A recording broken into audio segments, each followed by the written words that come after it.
Dans son portrait de la semaine pour l'émission 7 à 8 sur TF1, Audrey Crespo-Mara a été à la rencontre du compagnon d'Agnès Lassalle, professeur poignardé en février dernier.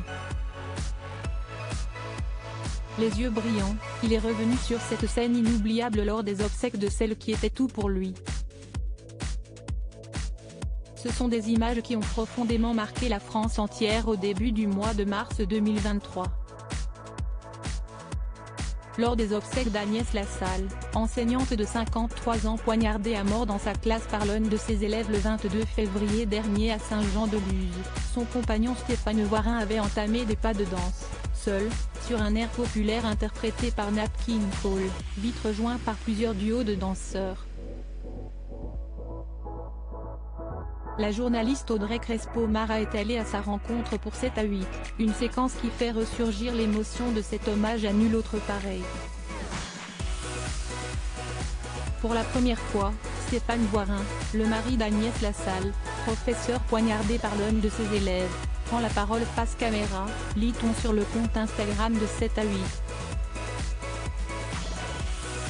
2 mois après le drame, il s'est confié à Audrey Crespo-Mara pour le portrait de la semaine diffusé ce dimanche 30 avril 2023 sur TF1. Submergé par l'émotion, il explique pourquoi avoir choisi de danser lors de son dernier adieu, s'y estime ma manière de dire au revoir.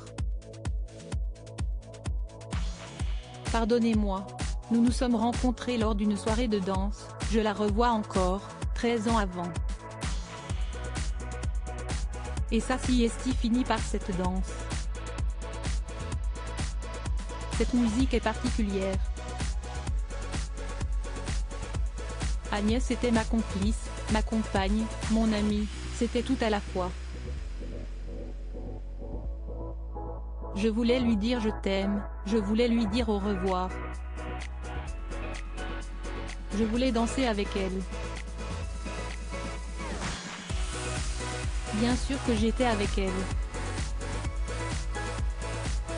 Des centaines de personnes avaient assisté à Biarritz aux obsèques d'Agnès Lassalle.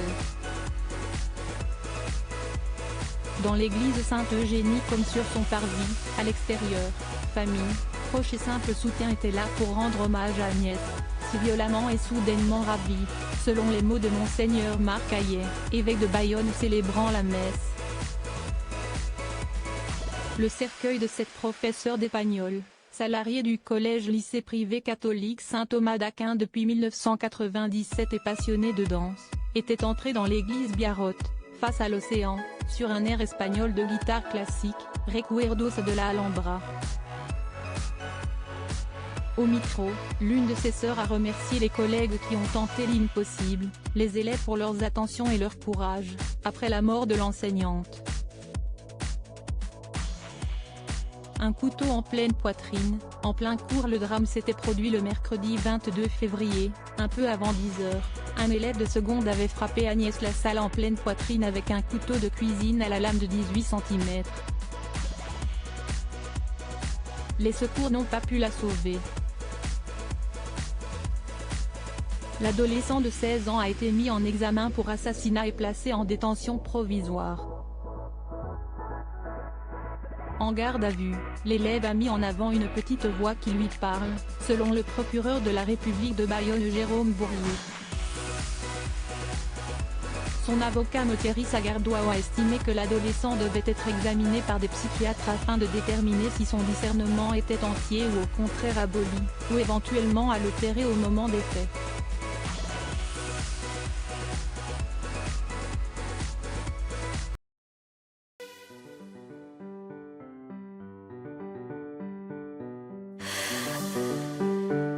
The man I love just